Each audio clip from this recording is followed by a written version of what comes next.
नमस्कार, स्वागत, अभिवादन मेरे प्रिय मित्रों का एक बार पुनः साइकोलॉजी के इस लाइव सेशन में। उम्मीद करता हूं आप लोग स्वस्थ होंगे, मस्त होंगे, बिंदास होंगे, बहुत बेहतरीन स्ट्रेटजी के साथ आप अच्छी पढ़ाई कर रहे होंगे। चलिए मित्रों, तो शुरू करते हैं आज के सेशन को। कल हम लोग लास्ट रक्षा युक्तियों की डिस्कशन कर रहे थे और उन रक्षा युक्तियों में हम लोगों ने बहुत सारी रक्षा युक्तियों की बात की। जिस प्रकार आपको पता है कि रक्षा युक्तियों के संदर्भ में जब कुसमायोजन से बचने के लिए व्यक्ति अपने मानसिक तनाव से बचने के लिए रक्षा युक्तियों का सहारा लेता है, तो ऐसी स्थिति में वह अपने मानसिक तनावों से बच जाता है। तो कई बार जिंदगी में हमारे भी बहुत सारे मानसिक तनाव उत्पन्न होते रहते हैं। उनसे बचने के लिए हम लोग बहुत प्रयास करते हैं, है ना, बहुत सारे तरीके ढूंढते रहते हैं।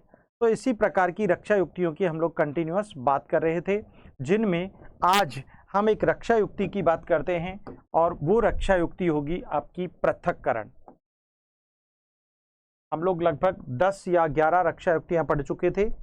वेरी गुड आफ्टरनून, वेलकम, स्वागत, अंजलि, प्रेम, दिलीप,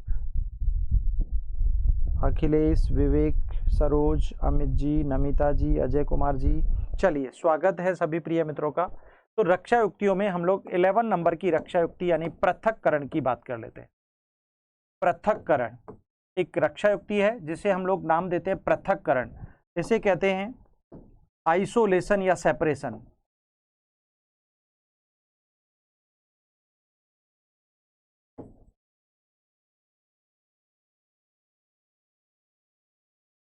ठीक है, सेपरेशन या आइसोलेशन के नाम से हम पढ़ते हैं। ये क्या है? बहुत सिंपल, बहुत आसान। जब व्यक्ति अपने मानसिक तनाव से पीड़ित हो या वर्तमान की कोई स्थिति, अवस्था, जब व्यक्ति को बहुत परेशान करती है, बहुत दुखी करती है, तो वह मानसिक तनाव से पीड़ित हो जाता है। ऐसी स्थिति में क्या लगता है कि यार छोड़ो रे यार सारी दुनिया को, चलो यहां से चलते हैं। और कई बार तो लोग इस संदर्भ में सुसाइड तक कर लेते हैं, है ना। ऐसा मतलब इतना ऊब जाते हैं अपनी जिंदगी से। तो ऐसी एक रक्षा युक्ति है पृथक्करण। जब वर्तमान स्थिति से व्यक्ति परेशान हो जाता है, पीड़ित होता है, दुखी होता है, तो ऐसी स्थिति में वह उस स्थिति को ही छोड़कर उससे अलग हो जाता है, पृथक हो जाता है। पृथक्करण रक्षा युक्ति कहलाती है। जैसे अगर मान लो मैं आपको एक बहुत अच्छा एग्जाम्पल इसका दूं, जब कोई व्यक्ति दुख या कष्ट में होता है तो क्या करता है, निश्चित रूप से अपने आप को उससे अलग कर लेता है। जैसे एक बच्चा, उसे रोज रोज उसके मित्र जो लोग थे ना, उसकी मित्रों की मंडली थी, दोस्तों की जो ग्रुप था, वो ग्रुप उसे रोज चिढ़ाता, रोज उसे परेशान करता। तो बच्चा बहुत दुखी हो गया है, यार ये रोज रोज की हेडक छोड़ो रे यार, भाड़ में जाने दो इस दोस्ती को ही, इस ग्रुप को ही। वह उस ग्रुप को हमेशा के लिए छोड़कर चला जाता है, उससे दूर हो जाता है। पृथक्करण रक्षा युक्ति कहलाती है मित्रों। बिल्कुल, हेराडी, संभावी, सुनीता, सोनू डुग्गल, बहुत बहुत स्वागत मेरे प्रिय बच्चों का, मेरे प्यारे मित्रों का। फाइन, बहुत बढ़िया है। उम्मीद करता हूं आप लोग भी बिंदास, स्वस्थ, मस्त, बिंदास होंगे, खुश होंगे। चलिए, तो आइसोलेशन का मतलब पृथक्करण। तो जब व्यक्ति किसी स्थिति या घटना से दुखी, पीड़ित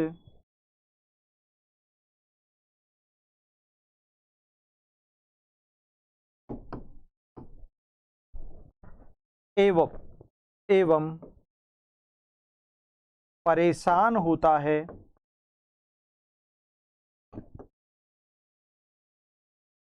तब वह उससे पृथक होकर, पृथक मतलब अलग होकर, पृथक होकर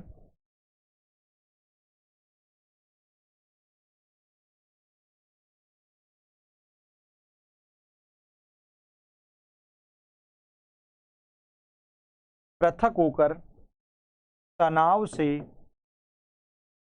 मुक्त होता है। क्या होता है? मुक्त होता है। इसे ही हम लोग क्या कहते हैं बेटा? बहुत सिंपल, पृथक्करण रक्षा युक्ति, आइसोलेशन या सेपरेशन कह देते हैं।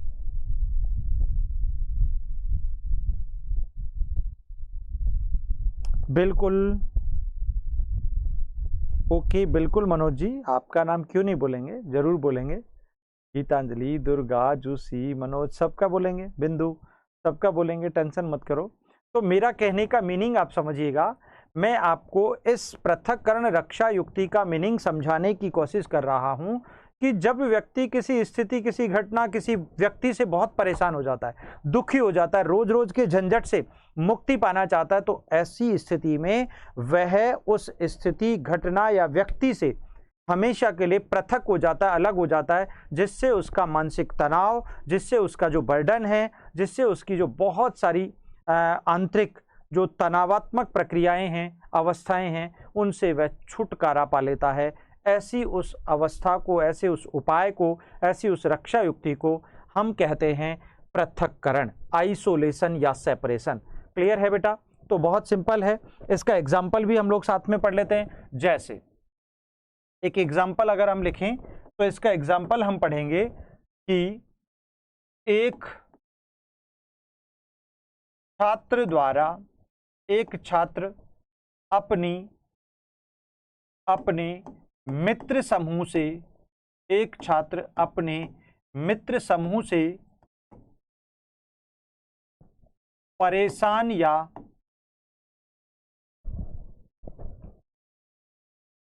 चिढ़ाए जाने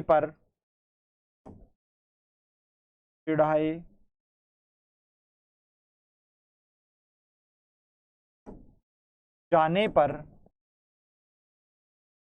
वह हमेशा के लिए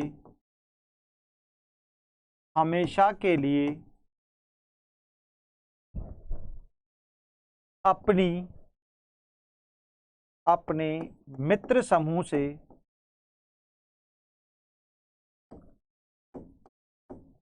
अलग या पृथक हो जाता है ना? आसान, बहुत सिंपल है। जिंदगी में हमें बहुत सारी चीजें हमारी जिंदगी में होती है और उन प्रॉब्लम्स से बचने के लिए क्या करते हैं, हम उससे अपना रास्ता ही बदल लेते हैं, अपना मुंह ही मोड़ लेते हैं। उस प्रक्रिया को आइसोलेशन या पृथक्करण के नाम से जाना जाता है।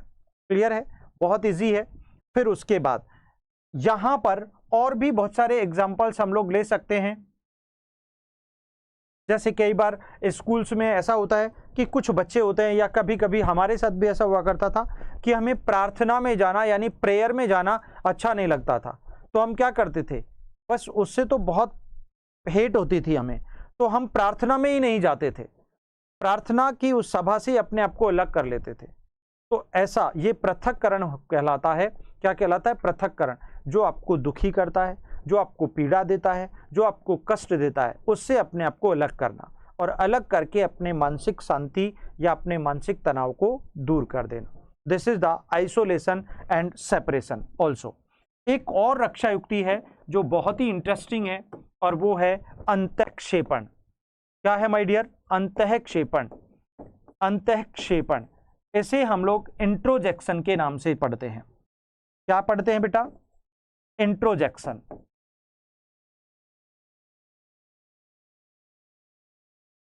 यस। अब ये क्या होती है? ये बहुत ही इंटरेस्टिंग है, और ये इसका नंबर हमारा 12 है। क्या है बेटा? 12 नंबर की है। देखिए, अंतःक्षेपण या इंट्रोजेक्शन क्या है? What about इंट्रोजेक्शन?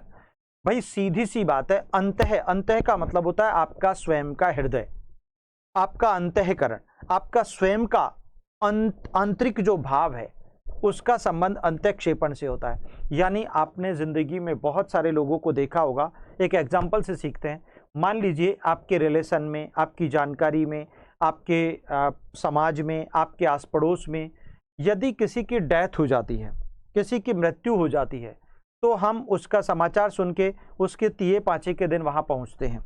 हमने देखा बहुत सारे लोग आए हुए हैं और बहुत सारे लोग उनको सहानुभूति दे रहे हैं। क्या दे रहे हैं? सहानुभूति दे रहे हैं।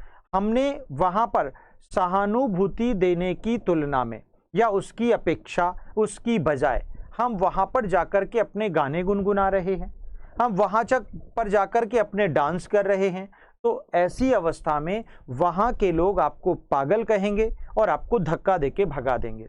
इट मीन्स ये हुआ कि आप में दूसरों के भावों को समझने की अंतःक्षेपण प्रक्रिया आपके पास विद्यमान नहीं है। एक आपने दूसरा एग्जाम्पल मुझे याद आता है, मैं आपको बता देता हूं। देखिए, मेरा कहने का मीनिंग समझिएगा।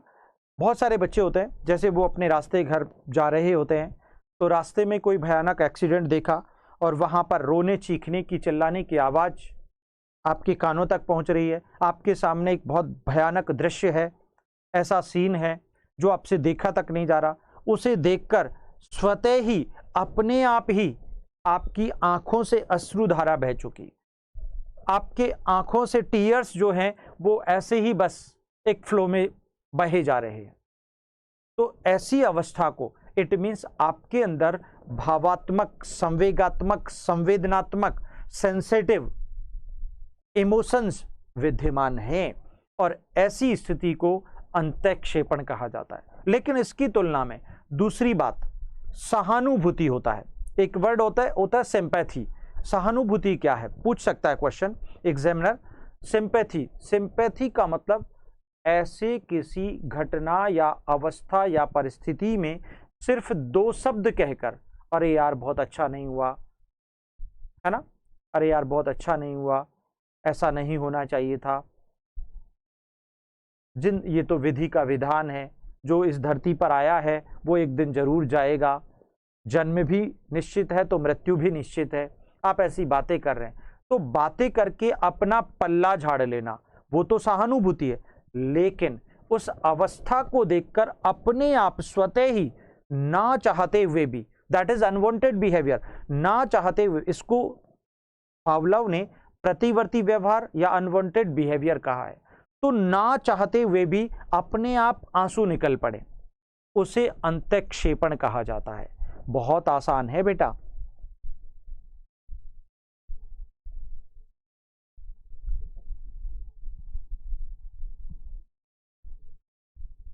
जी ओके। अभी अखिलेश जी, हाँ जी, हाँ जी, ठीक है, अच्छी बात है, ठीक है, चलिए। अच्छा, एम के जी भी जुड़े हुए हैं, राजेश रंजन जी, चंदा कुमारी, रंजना भारती, बेबी शर्मा, अभिवादन सभी का मित्रों। चलिए देखो, तो अंतःक्षेपण इंट्रोजेक्शन का मतलब समझ में आ गया, बहुत आसान है, इजी है। समय के अनुसार वातावरण में जो भी विद्यमान परिस्थितियां हैं, गुण हैं, ठीक है ना, उनके आधार पर, भाई सीधी सी बात है, इसको ऐसे समझ सकते हैं, जब व्यक्ति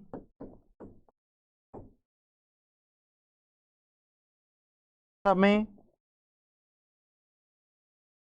व परिस्थिति, ठीक है ना, समय व परिस्थिति की मांग के अनुरूप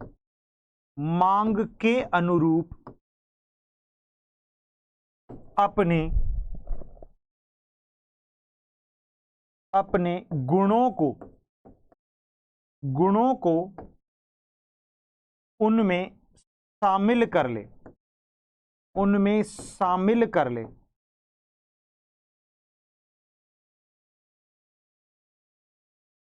तो अंतःक्षेपण है, और अगर केवल दो शब्द कहकर पल्ला झाड़ ले तो सहानुभूति है। बड़ा सिंपल है, दोनों में डिफरेंस क्रिएट करना थी, एक सिंपैथी है, एक इंट्रोजेक्शन है। भाई सीधी सी बात है, दूसरे के दुख को देखकर आप खुद भी अगर दुखी हो जाते हो तो वह अंतःक्षेपण है।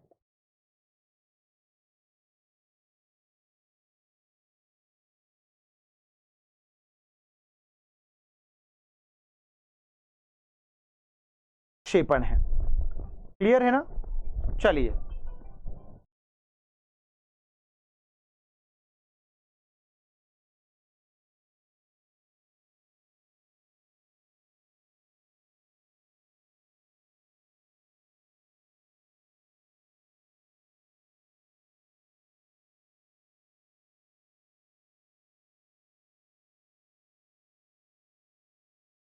ठीक है ना?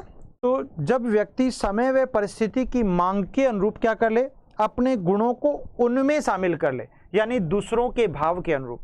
भाई सीधी सी बात है, भावों का समायोजन है। कई बार कुछ लोग होते हैं ना, जो आपने देखा होगा, समझा होगा कि सामने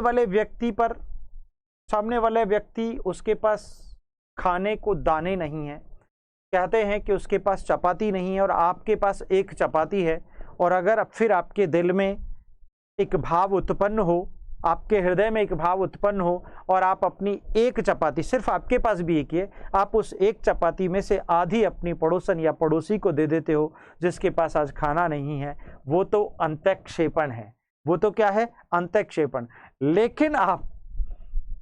लेकिन आप वहां पर उस व्यक्ति को अपनी आधी चपाती देने की बजाय सिर्फ क्या करते हो, कुछ कह करके या कुछ संतुष्टिपूर्ण शब्द सुना करके आप अपना पल्ला झाड़ लेते हो, वो सहानुभूति है। इसीलिए सहानुभूति प्रकट करना एक आंतरिक भाव को अभिव्यक्त नहीं करता, ये हमारा मनोविज्ञान कहता है। लेकिन अगर अंतःक्षेपण आप भाव प्रकट करते हो तो इसका मतलब दूसरों के दुख को दुख जानकर स्वयं को दुखी बना लेना अंतःक्षेपण है। क्या है? अंतःक्षेपण है। इसीलिए निश्चित तौर पर इसका एग्जाम्पल अपन लिखेंगे। एग्जाम्पल लिख सकते हैं, किसी को या दूसरों के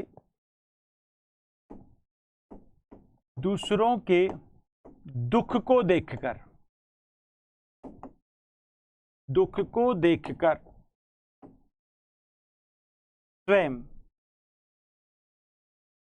स्वयं दुख की अनुभूति करना।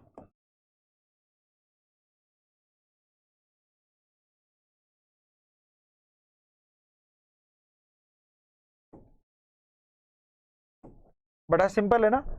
दूसरों के दुख को देखकर स्वयं दुख की अनुभूति करना, अनुभव करना। यानी वास्तव में यार ऐसा होता है, आपने दूसरों के दुख को देखा, आपने एक एक्सीडेंट की घटना देखी, और जब रो रहे थे लोग, चीख रहे थे, चिल्ला रहे थे, हेल्प के लिए चिल्ला रहे थे, पुकार रहे थे, तब आपके मन में भी या आपके हृदय में भी एक भाव उत्पन्न हुआ और आपकी आंखों से स्वतः ही अश्रुधारा बह निकली। वो अंतःक्षेपण है। ठीक है? परंतु दूसरे संदर्भ में हमने पढ़ा, अब सहानुभूति को और समझ लो। नंबर 13, सहानुभूति, सिंपैथी।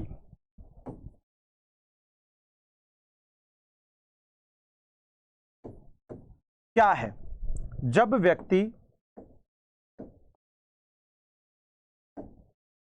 जब व्यक्ति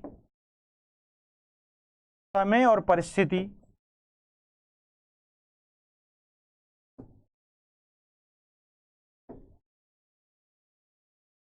की मांग के अनुरूप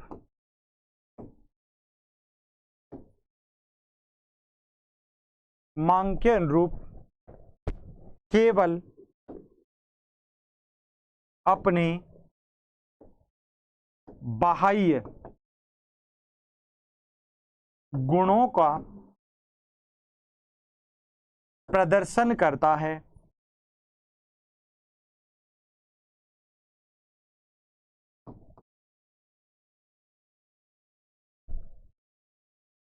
अपनी भाषिक अभिव्यक्ति द्वारा या शाब्दिक अभिव्यक्ति द्वारा, या दो शब्द कहकर सहानुभूति कहलाता है। क्या कहलाता है? सहानुभूति, सिंपैथी कहलाता है। तो जिंदगी में कभी किसी को सपोर्ट करो अपनी भावात्मक अभिव्यक्ति के आधार पर, तो सिर्फ 2 शब्द कहकर टाल मत दीजिएगा, अपने भावों को उसके सामने रख दीजिएगा। उसे जैसा अनुभव हो रहा है वैसा अनुभव आपको भी हो, है ना। लोग जिंदगी में 7 जन्मों के जीने मरने का वादा तो कर लेते हैं, लेकिन जब बात कष्ट सहने की आती है तो भाई तुम्हारा कष्ट तुमको ही सहना पड़ेगा, है ना। जबकि ऐसा अंतःक्षेपण कहता है कि यार सामने वाले को जो कष्ट हुआ है ना, जो पीड़ा हुई है, वो आपको भी होना चाहिए, है ना। तो वह अंतःक्षेपण है। दूसरों के दुख में दुखी होना, दूसरों की खुशी में खुश होना तो अंतःक्षेपण है। लेकिन सिर्फ 2 शब्द कहकर पल्ला झाड़ लेना, अपने आप को दूर कर लेना, सहानुभूति है, सिंपैथी है। बड़ा सिंपल सा और आसान सा क्वेश्चन है। वाह, आज तो हमारी नेहा भी पढ़ रही है क्या? मीरा जी, दिव्या, मीना, सिंधु, बीना, वाह क्या बात है, बहुत बढ़िया है, अच्छा है, समझ में आ गया। तो सहानुभूति क्या है, सिंपैथी क्या है, इसी को हम लोग सिंपैथी के नाम से पढ़ते और समझते हैं। बहुत आसान है, क्लियर। तो 2 शब्द कहकर ये हो गया इसका सहानुभूति का। चलिए अब एक और है रक्षा युक्ति, जिसको हम नंबर 14 दे देते हैं। नंबर 14 वो है निरसन। निरसन, एटोनमेंट।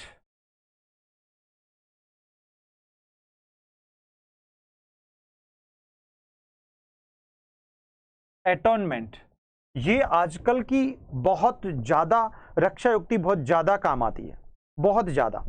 कैसे आती है भाई, मैं समझा देता हूं। आपने देखा होगा आजकल, अभी जैसे मेरी क्लास में बहुत सारे लोग ऐसे हैं जो मैरिड कपल्स हैं या मैरिड हैं, विवाह जिनका हो चुका है, शादी हो चुकी है। और बहुत सारी जगह तो ऐसा भी देखा जाता है कि आजकल अगर शादी से पहले नौकरी लग जाए ना किसी लड़की की, तो लड़का भी 100% जॉब में ही मिलता है। तो ऐसी स्थिति में भैया दोनों पति और पत्नी दोनों नौकरी पर जाना है, उनको समय निर्धारित है। तो ऐसी स्थिति में क्या होगा, दोनों को नौकरी पे जाना है। अब बच्चे, अब उनसे उत्पन्न हुए जो बच्चे हैं, अब वो किसका सहारा, मतलब उनका सहारा कौन बनेगा। तो ऐसी स्थिति में माँ बाप क्या करते हैं, उनकी जिद को पूरा करने के लिए, ताकि वो शांत रहें, हमारी नौकरी में कोई बाधा उत्पन्न ना करें, हम आराम से अपनी ड्यूटी जाएं, तो बालकों की अनावश्यक मांगों को पूरा करके, अपने बच्चों की अनावश्यक मांगों को पूरा करके अपने कार्य को बिना किसी अवरोध के बेहतर ढंग से करने की जो प्रवृत्ति है वो निरसन कहलाती है। दूसरे शब्दों में एटोनमेंट एक ऐसा कॉन्सेप्ट है, जब आपने देखा होगा पति पत्नी में आपस में झगड़ा हो जाता है, पत्नी पति की पिटाई कर देता है, पत्नी पति की पिटाई कर देती है। तो ऐसी स्थिति में, या पति पत्नी की पिटाई कर दे, तो ऐसी स्थिति में फिर क्या होता है, दोनों आपस में बोलते नहीं है कुछ टाइम तक। तो फिर पति मार्केट से एक बहुत अच्छा फूलों का गुलदस्ता या बहुत अच्छी साड़ी अपनी पत्नी को लाकर गिफ्ट में, उपहार में देता है, उसे निरसन कहते हैं, एटोनमेंट कहते हैं। क्या कहते हैं, एटोनमेंट। यानी किसी व्यक्ति के आक्रोश एवं क्रोध के फलस्वरूप उसे संतुष्टिपूर्ण अभिव्यक्ति के माध्यम से कुछ उपहार देकर या पुरस्कार देकर संतुष्टि प्रदान करना, उसके आक्रोश और क्रोध के फलस्वरूप, उसे कहते हैं निरसन या एटोनमेंट। बहुत आसान सी, सिंपल सी रक्षा युक्ति है, बहुत इजी भी है, ठीक है। तो इसको भी हमको ध्यान में रख लेना चाहिए।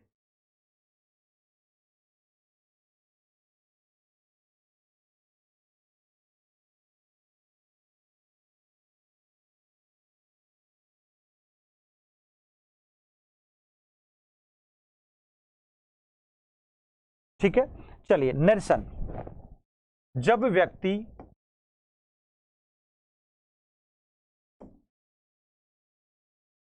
अपने मानसिक तनाव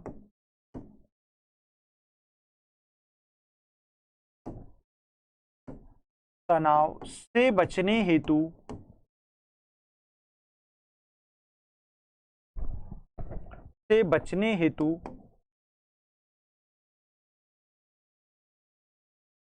दूसरों के प्रति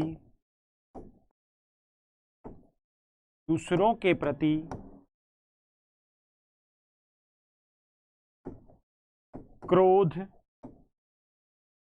व आक्रोश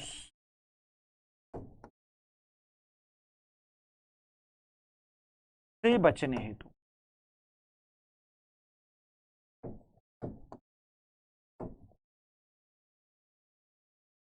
के प्रति संतुष्टिपूर्ण या सुखद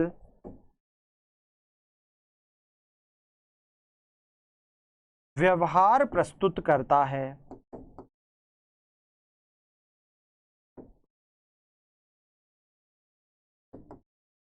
निरसन कहलाता। जैसे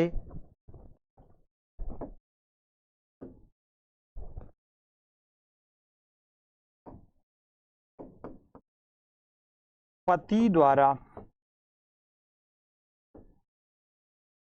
पत्नी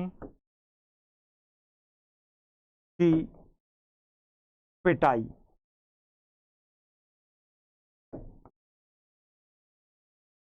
किए जाने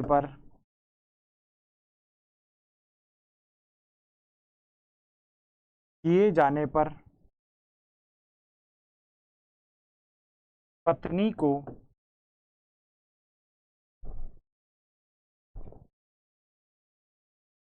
फूलों का गुलदस्ता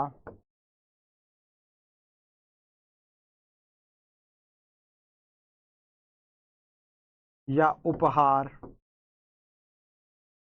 देकर निरसन करना एटोनमेंट है। ठीक है, बहुत सिंपल। ऐसा ही होता है जिंदगी में आज। हाँ, बिल्कुल सही बात है। कुछ लोग कह रहे हैं बिल्कुल हकीकत है, ऐसा ही होता है। तो ऐसे बहुत सारे एग्जाम्पल हैं। कई बार ऐसा होता है कि क्योंकि उनको नौकरी पर जाना है पति पत्नी को, तो अपने बच्चों की अनावश्यक शर्तों को पूरा करते हैं। अनावश्यक शर्तों को उन्हें मोबाइल फोन देकर फिर क्या करते हैं पता है, वो उनकी जीवन को धूमिल करते हैं। ठीक है, वो तो नौकरी लगे हुए हैं, वो तो बड़े खुश हैं कि हमारी जिंदगी बहुत बढ़िया चल रही है, लेकिन बच्चों की खराब, उनको स्लो पॉइजन आप दे रहे हो अनावश्यक शर्तों को पूरा करके, ताकि वो आप उनसे मुक्त रह सको। आज की कामकाजी महिलाओं को देख लीजिएगा, आज के कामकाजी पुरुषों को देख लीजिएगा, वो क्या कर रहे हैं, अपने बच्चों को परवरिश, वो संस्कार, वो संस्कृति, वो सभ्यता, वो कल्चर आप नहीं दे पा रहे हैं, क्योंकि आपके पास समय ही नहीं है। आप चाहते हैं कि आपके 2 साल के बच्चे, 2.5 साल का बच्चा स्कूल जाने लग जाए। This is very wrong. हमारा मनोविज्ञान ये नहीं कहता, RT 2009 ये नहीं कहता। जो उम्र बच्चे को परवरिश देने की है, जो उम्र बच्चे को संस्कार, सभ्यता सिखाने की है, उस उम्र में आपने बच्चे को स्कूल भेज दिया बुकिश नॉलेज के लिए। और फिर कहते हैं कि आजकल के बच्चे माँ बाप की सेवा नहीं करते, माँ बाप को इग्नोर करते हैं। वो तो करना ही है, वो तो तय है। इसीलिए ऐसी रक्षा युक्तियों का सहारा हम लोग जिंदगी में लेते रहते हैं। ठीक है, चलिए अगला एक और रक्षा युक्ति हम लोग पढ़ते हैं, और वो है आत्मीकरण। आत्मीकरण, एसिमिलेशन जिसे अपन कहते हैं।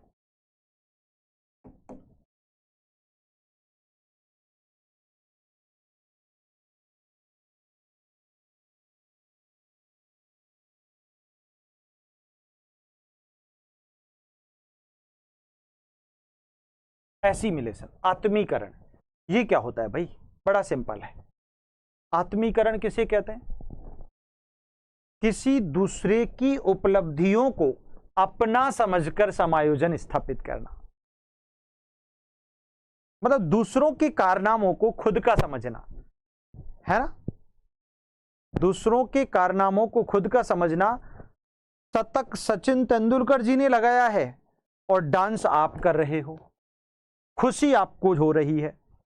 ये दूसरों की उपलब्धि को अपना समझना आत्मीकरण है। बड़ा सिंपल है, कितना आसान है।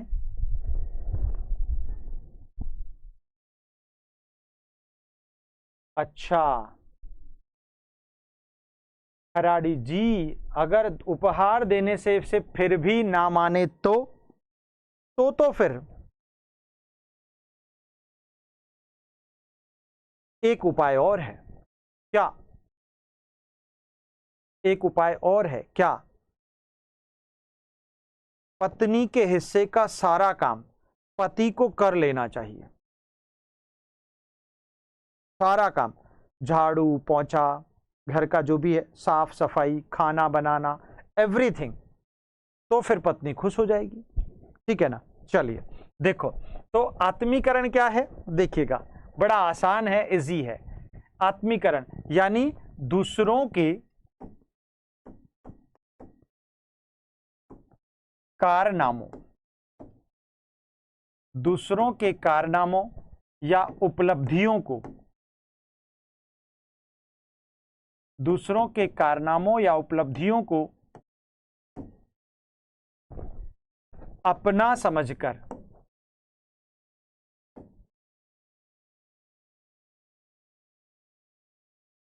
समायोजन करना।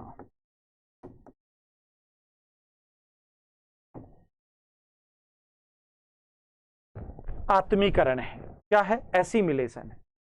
भाई सीधी सी बात है, हम लोग देखते हैं जस्ट हम लोग क्रिकेट देखते हैं, हम लोग बहुत सारे गेम्स देखते हैं,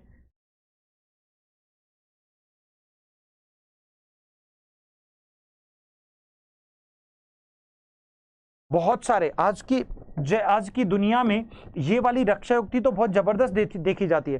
कई बार हम सोचते हैं ना, चलो कोई बात नहीं, माता पिता सोचते हैं मैं डॉक्टर नहीं बना, मैं आईएएस नहीं बना, तो अपने बच्चे को, अपने पुत्र को, अपनी पुत्री को आईएएस बनाकर खुश होना क्या है? आत्मीकरण है। स्वयं डॉक्टर नहीं बन पाए कोई बात नहीं, लेकिन अपने बच्चों को डॉक्टर बनाकर खुश होना क्या है? आत्मीकरण है। ठीक है ना। तो एग्जाम्पल बहुत सारे बना सकते हैं आप इसके।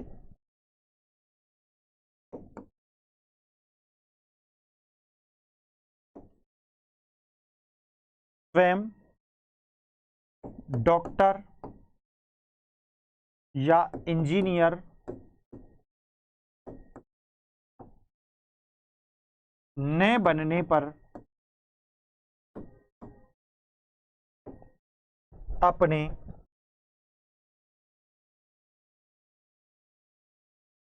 पुत्र या पुत्री को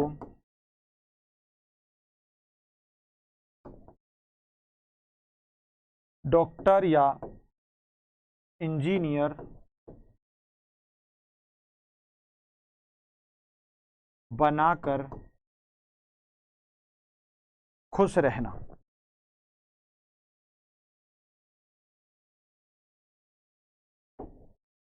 ठीक है, खुश रहना बहुत आसान है, समझ में आ गई? तो बहुत सिंपल है, अपने बच्चों को, यानी जो खुद नहीं कर पाए वो दूसरों से करवाना। ठीक है ना।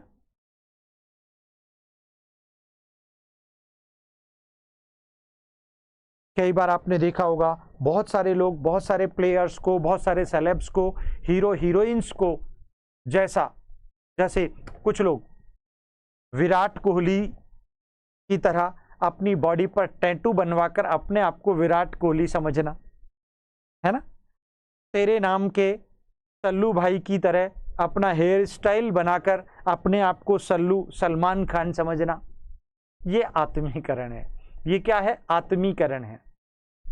समझ में आ गया? बहुत आसान है। अपने पसंदीदा किसी प्लेयर को, किसी हीरो को, किसी हीरोइन को, जैसा वो कर रहा है उसको वैसा करते देखकर अपने आप को वैसा ही समझना, यही है आपका क्या? आत्मी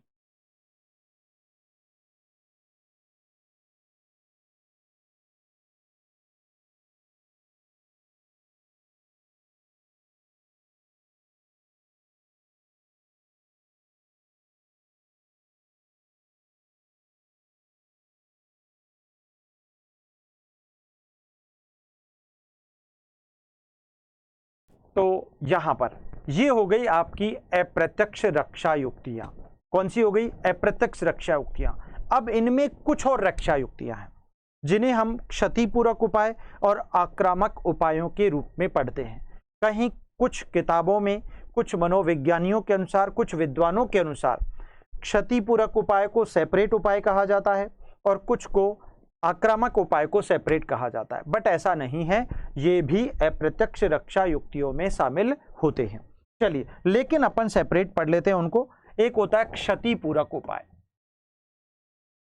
क्षतिपूरक उपाय ये आप जानते भी हैं और आसान भी है। क्षतिपूरक उपाय, कंपेंसेशन।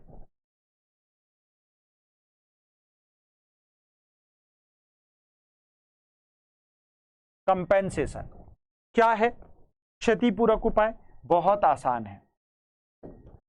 देखिएगा नंबर 16, जब व्यक्ति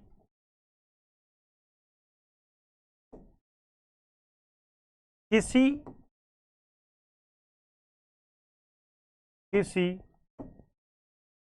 एक क्षेत्र की कमजोरी को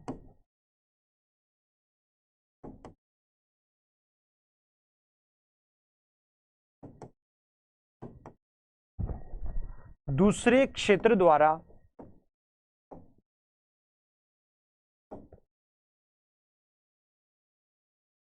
पूरा करता है, क्षतिपूरक उपाय कहलाता है।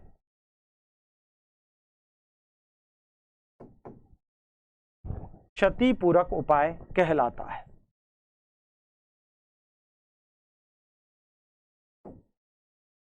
देखिएगा कैसे, जैसे एक छोटे कद की लड़की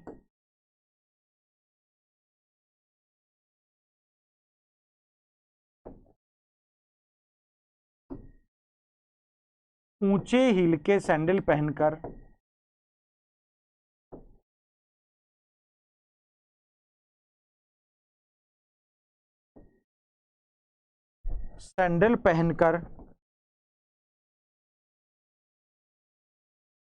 अपने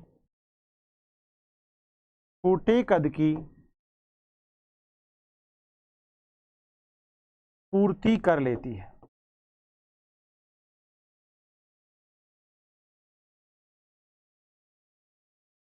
पूर्ति कर लेती है। कितना आसान है, मतलब बहुत इजी है। एक छोटे कद की लड़की ऊंचे हिल के सैंडल पहनकर अपने छोटे कद की पूर्ति कर लेती है। क्यों? क्योंकि उसका कद छोटा है। क्षतिपूर्ति का मतलब हुआ किसी एक क्षेत्र की कमजोरी को दूसरे क्षेत्र से पूरा करना। मान लीजिए एक बच्चा है, वो गणित में कमजोर है लेकिन इंग्लिश में बहुत होशियार है, बहुत प्रतिभाशाली है, तो वह गणित की कमजोरी को इंग्लिश में अधिक नंबर लाकर पूरा कर लेता है। एक बच्चा जो शारीरिक रूप से विकलांग है, जब विकलांग है तो सारे बच्चे उससे घृणा करते हैं, कोई उसके निकट नहीं बैठता, उसके साथ खाना नहीं खाता, उससे बातें नहीं करता। तो ऐसी स्थिति में वो क्या करता है? पढ़ाई करता है दबा के, शानदार। और जबरदस्त पढ़ाई करने के बाद वो क्लास में पहली रैंक ले आता है, फर्स्ट रैंक ले आता है। और फर्स्ट रैंक लाने के बाद वो अपनी शारीरिक विकलांगता की कमजोरी को फर्स्ट रैंक लाकर पूरा कर लेता है। इसे कहते हैं क्षतिपूरक उपाय। क्या कहते हैं बेटा? क्षतिपूरक उपाय कहते हैं। बात समझ में आ गई? आसान है, इजी है। और आज की अंतिम और इस चैप्टर की अंतिम रक्षा युक्ति हम पढ़ रहे हैं और वो है आपकी आक्रामक उपाय। कौन सी? आक्रामक उपाय 70।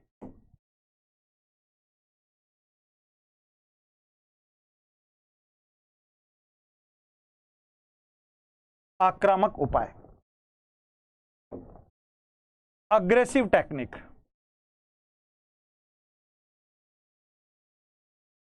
अग्रेसिव टेक्निक देखिए, अग्रेसिव टेक्निक को सीधे अर्थों में अगर हम पढ़ें तो there are 2 types of aggressive techniques. ये 2 प्रकार की होती है, ठीक है ना। पहली होती है रक्षक, डिफेंसिव, रक्षक आक्रामक उपाय, और दूसरी होती है भक्षक यानी ऑफेंसिव। डिफेंसिव एंड ऑफेंसिव दो प्रकार की होती है। जब रक्षक आक्रामक उपाय की अपन बात करते हैं तो रक्षक का मतलब होता है स्वरक्षा हेतु, स्वरक्षा हेतु अपने आक्रोश व क्रोध को प्रकट करना, आक्रोश व क्रोध को प्रकट करना रक्षक है। अपने आक्रोश व क्रोध को प्रकट करना रक्षक है। जैसे कई बार ऐसा होता है ना कि माँ से आप नाराज हो, पापा से आप नाराज हो, तो माँ ने आपके लिए खाना परोसा और आप खाना नहीं खाते हो और बोलते भी नहीं हो माँ से, क्योंकि पता है माँ और प्रेम करेगी, माँ और वात्सल्य प्रदान करेगी आपको। तो ऐसी स्थिति में तो वहां पर अपना गुस्सा खाने की प्लेट पर उतारना, वो तो विस्थापन था, लेकिन मां से नहीं बोलकर खाना नहीं खाना रक्षक आक्रामक उपाय है। अपने आक्रोश को, वास्तव में कई बार ऐसा होता है जिंदगी में कि जब व्यक्ति स्वयं की रक्षा के लिए स्वयं के क्रोध को, आक्रोश को जब व्यक्त करता है, अभिव्यक्त करता है, प्रकट करता है, प्रस्तुत करता है, लेकिन उससे खुद की सेफ्टी होती है, उससे खुद की सुरक्षा होती है, स्वयं की सुरक्षा होती है, तो वो तो आक्रामक रक्षक उपाय हो गया। लेकिन भक्षक उपाय में व्यक्ति हिंसक प्रवृत्ति या हिंसक मार्ग को अपनाना, हिंसक मार्ग को अपनाना, हिंसक मार्ग को अपनाना, ठीक है ना। यानी आक्रोश और क्रोध इतना भयानक हावी हो जाता है सिर पर कि व्यक्ति दूसरे का कत्ल कर देता है, उसे मार डालता है, उसका खून पी जाता है, तब जाकर उसका मानसिक तनाव कम होता है। मतलब कई बार कुछ लोग ऐसे होते हैं, किशोर अवस्था में तो खासकर वैलेंटाइन कहते हैं ये तो अपराध प्रवृत्ति का नाजुक समय है, ठीक है। मेरा मीनिंग कहने का ये हुआ, इसका मीनिंग कि प्यारे विद्यार्थियों, कि जब व्यक्ति किसी मानसिक तनाव से पीड़ित है और उस मानसिक तनाव के पीड़ित होने का कारण कोई दूसरा व्यक्ति है, कोई पड़ोसी या पड़ोसन है, तो फिर वह इतना क्रोधित होता है, इतना आक्रोशित होता है कि कई बार तो अपने उस मानसिक तनाव से बचने के लिए वह दूसरे को मार भी डालता है। उसे भक्षक आक्रामक उपाय कहते हैं, तब जाके तसल्ली आती है। लेकिन दूसरी तरफ वो है जहां पर आप अपनी रक्षा के लिए, आपने कोई कांड किया, मां को पता चल गया, और ऐसी स्थिति में आप क्या करोगे, ऐसी स्थिति में आप अपना क्रोध और आक्रोश प्रकट कर आप उससे बच जाओगे, आप उससे बाहर निकल जाओगे, तो उसे कहते हैं भक्षक आक्रामक उपाय। इसीलिए मेरे प्यारे विद्यार्थियों, यहां पर आकर के आपका ये वाला चैप्टर कंप्लीट होता है, समाप्त होता है, एंड होता है। और कल यानी अगली क्लास में हम नया टॉपिक डिस्कस करेंगे प्यारे विद्यार्थियों। तो उम्मीद करता हूं आपको एप्लीकेशन की इन क्लासेज में, ये थ्योरी सेशंस में बहुत मज़ा आ रहा होगा। अगर ऐसा है, गलती से ऐसा है, तो आप अपने कमेंट बॉक्स, इस चैट बॉक्स किस लिए दिया है, लाइव क्लास में आने का फ़ायदा क्या है, तो आप अपना कमेंट और अभिव्यक्ति जरूर प्रस्तुत कर दें। और अगर नहीं आ रहा है तो ना करें, कोई दिक्कत नहीं है, ठीक है भाई।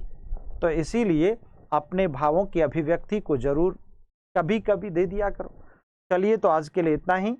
धन्यवाद। जय हिंद, जय भारत। हमेशा स्वस्थ रहो, मस्त रहो, खुश रहो, मुस्कुराते रहो और अपने लक्ष्य की तरफ निरंतर हर दिन एक नया कदम बढ़ाते रहो। अभी मैंने आपको वादा भी किया है, फर्स्ट नवरात्रि से, मतलब लगभग 3 अक्टूबर या 4 अक्टूबर से मैं आपके लिए इवनिंग में शानदार सुपर 2-3 घंटे की एप्लीकेशन पर सुपर क्लासेस लेके आ रहा हूँ। आपको मज़ा आ जाएगा, आपका दिल गार्डन हो जाएगा। तो जो भी बच्चे अपने अपने सिलेबस को खोल कर बैठिएगा और उसके आधार पर आप शानदार यूजीसी नेट तक की मेरे साथ प्रिपरेशन कीजिएगा। चलिए, तो आज के लिए धन्यवाद, इतना ही। जय हिंद।